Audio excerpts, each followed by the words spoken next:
అస్మద్గురుభ్యో నమః. మిత్రులారా, మనకి పదవీ ఉన్నతి, విద్యార్థులకైతే పోటీ పరీక్షల్లో విజయము, ఇతర వృత్తుల లోపల ఉన్న స్థితి కంటే బాగా ఉండడం, అంతేకాకుండా ధనప్రాప్తి, ఇలాంటి వాటికి కూడా పురుష సూక్తంలో ఉన్న ఒక వాక్యం చాలా బాగా పనిచేస్తుంది. భగవంతుడా, నన్ను రక్షించు, నీకు తప్ప ఎవరికి మేము పూజ చేస్తామయ్యా? ఉన్నారు, దేవతలు ఎందరో ఉన్నారు, ఇష్టదైవానివి, నిన్ను ప్రార్థన చేస్తున్నాం, రక్షించు. హిరణ్యగర్భ సమవర్తతాగ్రే భూతస్య జాతః పతిరేక ఆసీత్ సదాధార పృథివీం ద్యాం ఉత ఇమాం కస్మై దేవాయ హవిష విధేమ. ఇది వేదాంతార్థం, వేదంలోని వ్యాఖ్యానం అది వేరు. ఇది సామాన్య మానవులకు అర్థమయ్యే పద్ధతిలో ఇక్కడ మాట్లాడుకుంటున్నాం. హిరణ్యగర్భ సమవర్తత అగ్రే భూతస్య జాతః పతి ఏక ఆసీత్ సదాధార పృథివీం ద్యాం ఉత ఇమాం కస్మై దేవాయ హవిష విధేమ. ఇది 45 రోజులు ప్రారంభించండి. రోజుకి చక్కగా 21 సార్లు 27 సార్లు చదువుకోండి. పాలు తేనె నివేదన చేయండి. తేనె కలిపిన పాలు నివేదన చేయండి, తీర్థంలా తీసుకోండి. మిగిలిన పాలు ఇంట్లో ఉపయోగించుకోండి. ఇది ఒక 45 రోజులు చేసి చూడండి, మీకు తేడా కనిపిస్తుంది. అది కొనసాగించండి. ఎంతకాలం చేయగలిగితే అంతకాలం చేసుకుంటూ వెళ్ళండి. దానికి నియమాలు ఏం లేవు. తర్వాత మీకు వీలున్నప్పుడల్లా ఇష్టదైవాన్ని సేవించుకునే దేవాలయాలు ఉంటే అక్కడికి వెళ్ళి నమస్కరించుకోండి. ఇవన్నీ మామూలే జరుగుతాయి. కానీ ఇది మనస్సులో పెట్టుకోండి ఎప్పుడు కూడా. హిరణ్యగర్భ సమవర్తత అగ్రే. భగవంతుడు హిరణ్యగర్భుడు, సకల ప్రపంచాన్ని తన గర్భమునందు, తన మనస్సునందు నిలబెట్టుకున్నవాడు. హిరణ్యగర్భ సమవర్తత సమ్యక్ అవర్తత అగ్రే. ఈ సృష్టి కంటే ముందు ఎవరున్నారు? ఆయన హిరణ్యగర్భుడు. అంటే అందరూ బ్రహ్మదేవుడు కాదు. లోకంబులు లోకేశులు లోకస్తులు తెగితుది అలోకంబకు పెంచీకటికి అవ్వల ఎవ్వడు ఏకాకృతి వెలుగు ఆయన. హిరణ్యగర్భ సమవర్తత అగ్రే భూతస్య జాతః పతిరేక ఆసీత్. ఈ సకల ప్రపంచము చీమ మొదలు బ్రహ్మ దాకా ఉండే 86 లక్షల జీవరాశులు, వీటన్నిటికీ పతి ఏక ఆసీత్. అతడే భర్త. భర్తను కానీ మామూలు బట్టలు పెట్టుకోకండి. భర్త అంటే రక్షకుడు అని చెప్పి, అతడే రక్షించేవాడు. అతడు తప్ప ఇంకెవడు రక్షించడు. లోకంలో ఉంటారు, కాదని కాదు, వాళ్ళను కూడా రక్షించేది ఆయన కదా. అందుకని పతిరేక ఆసీత్ అంటే పుట్టిన కనిపించే ప్రతి సన్నివేశానికి ముందు ఆయనే ఉంటాడు, వెనకాల ఉంటాడు. సదాధార పృథివీం. ఈ భూమండలాన్ని ధరించాడయ్యా. భూకంపాలు ఎక్కడో కొన్ని చోట్లే వస్తాయి. వచ్చేదో భూమి అంతా ఒకటే కదండి, మొత్తం కంపించేయచ్చు కదా. లేదు, భూమిని ఆపుతున్నవాడు. చుట్టుపక్కలన్నీ సముద్రాలు ఉన్నాయి. తుఫాను వచ్చినప్పుడే సముద్రం దాటుతుంది తప్ప ఓ సముద్రాలు రోజు కొట్టేస్తున్నాయి లేదే. అది గమనించండి. అంచేత సదాధార పృథివీం ద్యాం. ద్యులోకం పైనుంది. ఆ పైలోకం కూడా చేత మన వస్తువు ఎగరేస్తే ఆ ఎగరేసిన వస్తువు కింద పడాలి తప్పించి అక్కడ మేఘం డామని కింద పడదు కదా. అదనమాట. అలా ఉతద్యాం కస్మై దేవాయ హవిషా విధేమ. ఇలాంటివి సృష్టించినటువంటి ఆ భగవంతుడికి కాక మేము ఎవరికి నమస్కరించాలండి? ఎవరిలో నమస్కారం చేసుకుంటూ సప్లిమెంటరీ గాడ్స్ వస్తుంటారు పాపం. 20వ శతాబ్దంలో, 17వ శతాబ్దంలో, 16వ శతాబ్దంలో.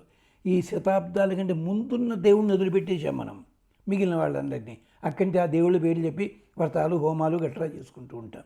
ఏమన్నా అంటే నిజమే, వాళ్ళంతా యోగ పురుషులు, సిద్ధ పురుషులు, కరెక్టే, కాదనంటలేదు. ఆ దేవత మరి ఇన్నటికంటే కూడా మొదటగా ఏనాడో వేదాల కాలం నుంచి చెప్పబడుతున్న పరమాత్మ ఉంటే అతన్ని వదిలిపెట్టేసి లోకం అంతే కదండి. చెట్టును చూస్తుంది, మొక్కల్ని చూస్తుంది, చెట్ల కొమ్మలు పళ్ళు అవన్నీ అనుభవిస్తారు. కానీ చెట్టుకి మూలం ఎక్కడుంది? ఆ విత్తనం ఎలా వచ్చింది? అవకాశం ఎవ్వడికి ఓపిక లేదు కదా, అది విశేషం. అందుకని చెప్పి హిరణ్యగర్భ సమవర్తతాగ్రే భూతస్య జాతః పతిరేక ఆసీత్ కస్మై దేవాయ హవిషా విధేమ. పిల్లలు గనక విద్యార్థులు 3 సార్లు చదువుకోండి. ఇది పుస్తకం తీసే ముందు, అంటే పాఠాలు చదివే ముందు.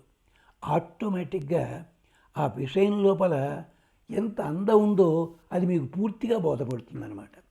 టఫ్గా ఉన్నది సబ్జెక్ట్ ఎప్పుడు టఫ్ ఉండదు, మనం చూడలేకపోతున్నాం. అది ఎంచేతంటే కుమ్మరివాడిని చూసి ఇంతటి కొన్నా నేను చేయలేనా, నువ్వు చేసి చూడు 18 వంకర్లు వస్తాయి ఉంటుంది కదా. మరి వాళ్ళకి ఎలా వస్తుందండి?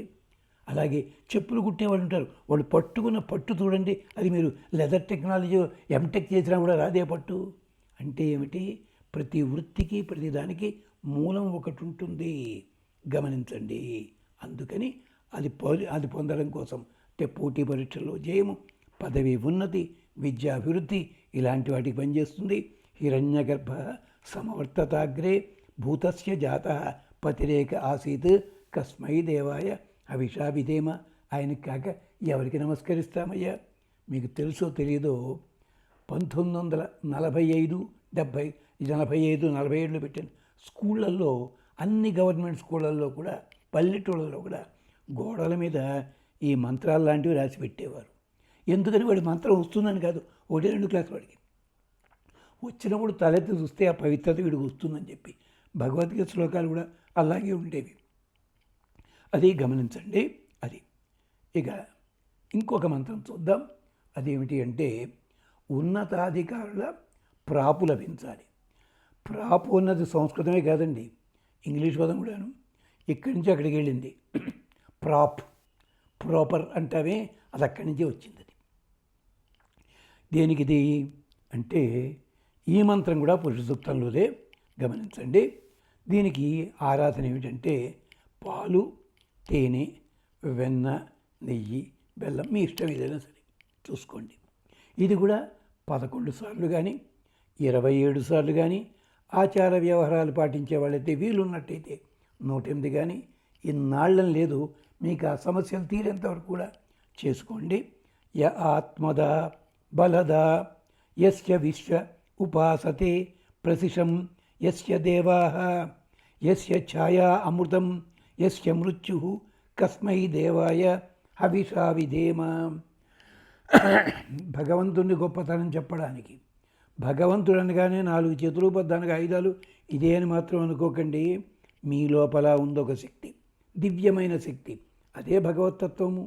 య ఆత్మదా బలదా, మీకు ఆత్మను ఇచ్చాడు, బలమును ఇచ్చాడు. అంటే ఆత్మ అన్నదేమో లోపల ఎక్కడో ఉంటుంది కదండి, బలం అంటే ఉండి కనిపిస్తుంది బాబు. ఇక్కడ ఆత్మ శబ్దానికి అర్థము శరీరం అని అర్థం ఉంది అక్కడ. య ఆత్మదా బలదా, ఈ రూపం ఏర్పరిచింది పరమాత్మే, బలాన్ని ఇస్తుంది పరమాత్మే.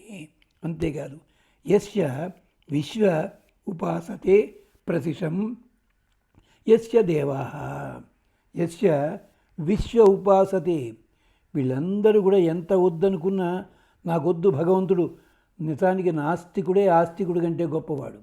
ఇంచేత ఆస్తికుడైతే పొద్దున్న పూజలోనే జ్ఞాపకం చేసుకుంటాడు. నాస్తికవాదం వాడిని మించిన భక్తుడు ఎక్కడా లేడండి. ఇది మన పురాణాల్లోనే చెప్పారు. ఎంచేత భగవంతుడు లేడు లేడు లేడు అంటూ భగవంతుడి పేరు మనకంటే ఎక్కువ వాడు చెప్తాడు పాపం. అది గమనించండి. అంటే నాస్తికుడికే దండం పెట్టాలి మనం. ఎంచేత ఆస్తికుడైతే 2 అక్షరాలు ఆస్తి అని చెప్పి వాడు 3 అక్షరం ఎక్కువ పెట్టుకున్నాడు పాపం, గొప్పవాడు పాపం. అది సంగతి. ఇలాంటి వాడి గురించే భాగవతంలో ఘంటాకరణలో ఒక పేరు చెప్పారు. అలా ఉంటారు వీళ్ళు, దాని తోలికి వెళ్ళని నేను. అంచేత పైగా వాళ్ళు పెట్టుకునే పేర్లన్నీ దేవుడి పేర్లే ఉంటాయి. అది తమాషా.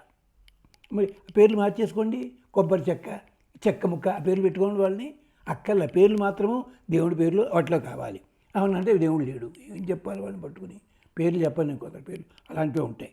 అంచేత య ఆత్మద బలద యహ యస్య విశ్వ ఉపాసతే.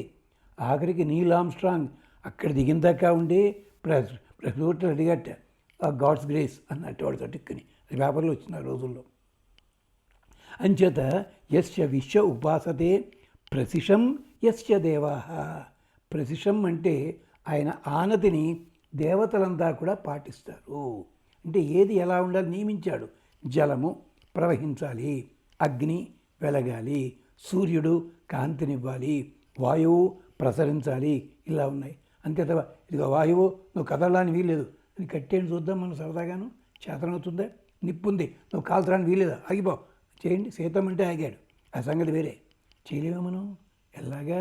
అందుకనే ఏదో గుప్పెట్లో మూసి ఏదో ఆపలేమంటాడు సరే అలాగా. అంచేత ఆయన ఆనతిని అందరూ పాటిస్తారు. యస్య ఛాయ అమృతం, అతని నీడ ఉంటే చాలయ్యా, మనకి మరణం లేదు, అమృతం మంచి జరుగుతుంది. కానీ అదే ఛాయ వదిలిపెట్టిన రోజుని మృత్యు అవుతుంది. ఆ ఛాయే మృత్యువు, ఆ ఛాయే అమృతము. ఎలాగా శరీరం లోపల వాయువు కదులుతున్నంతసేపు నిలబడుతున్నాం, వాయు సంచారం ఆగిపోతే ఏమవుతుందండి? వాయువు కదులుతోంది కనుకనే 40 కిలోలు 70 కిలోలు ఉంటాం. ఆ వాయువు ఆగిన రోజుని ఈ 40 కిలోలు ఒంటి చేత్తోడు ఎవడు లేవలేడు, నలుగురు కావాలి లేవదు. అదేమిటండి, ప్రాణం ఉండగా బరువు తక్కువ, ప్రాణం పోతే బరువు ఎక్కువేమిటి? వాయుదేవుని సంచారం చేత నీ లోపల తేలికదనం వచ్చింది, వాయుదేవుడు ఆగిపోయాడు, అంతే సంగతులు. అందుకని అంటారు యస్య ఛాయ అమృతం యస్య మృత్యు కస్మై దేవాయ హవిష విధేమా. అందుకని ఆ అగ్నికి మనం ప్రార్థన చేద్దాం వాయుదేవుడితో పాటు. ఇది దేనికి? కష్టాల పరంపర తొలగడానికి. ఇది కూడా చక్కగా మీరు 5 దీపాలు వెలిగించండి. నేతితో కానీ ఓ ప్రమిదలో ఉన్నా కానీ కుందిలో ఉన్నా కానీ పెట్టండి. ఒకతోటే వెలిగించండి, విడివిడిగా 5 దీపాలు పెట్టండి. పరవాన్నం నివేదన చేయండి జన్మ నక్షత్రం రోజుని. ఉత్తర రోజుల్లో ఏదైనా తీపి పదార్థం. ఇది పద్ధతి ఏమిటంటే 45, 45, 45 ఇన్ని రోజులు వరుసగా చేసుకోవాలి. కష్టాల నుంచి బయటపడాలి. అప్పులు మాత్రం చేయకండి దీనికోసం. చూడండి, జాతవేదసే సునభావ సోమం. దీనికి పాపం పురాణాల్లో వేరే అర్థం ఉంటుంది, మన కోసం చెప్తున్నాను. జాతవేదసే సునవామ సోమం. ఈ అగ్నిదేవుడి కోసం అని చెప్పి జాతవేదుడు మన సంగతి అంతా తెలుసున్నవాడు సోమం. సోమం అంటే సోమలతే కానక్కర్లేదు, స్తోత్రము. నా మాటలు తయారు చేస్తున్నాను. అరాతీయత నిదహాతి వేద. జ్ఞాని అయిన వాడు నాకుండే శత్రువులందరినీ తొలగించాలి. అరాతీయత నిదహాతి, కాల్చివేయాలి. సనహ పర్షతి అతి దుర్గాని, అతి కష్టమైన వాటిని కూడా నన్ను దాటించాలి. విశ్వ నావేవ సింధుం, నదిని నావ దాటించినట్టుగా దాటించాలి. దురిత అతి అగ్ని, నాకుండే అడ్డంకులు ఏమన్నా ఉంటే తొలగించాలి. ఇది పాపం అక్కడ ఎలా ఉంది? దుర్గాణి అని ఉంది కదా, అందుకని దుర్గా సూక్తం అని చెప్పుకుంటారు. ఒక్కసారి మంత్రాల్లో చూడండి, ఆ సూక్తం పేరు దుర్గా సూక్తం అని ఉంటుంది, కానీ లోపల అర్థం ఎవరికి చెప్పారండి గమనించండి. అది చూసుకోండి మీరు, అది పక్కనట్టే పెట్టుకుని ఈ శబ్దగా చదువుకోండి. కష్టాల పరంపర నుంచి దాటుతారు మీరు. స్వస్తి.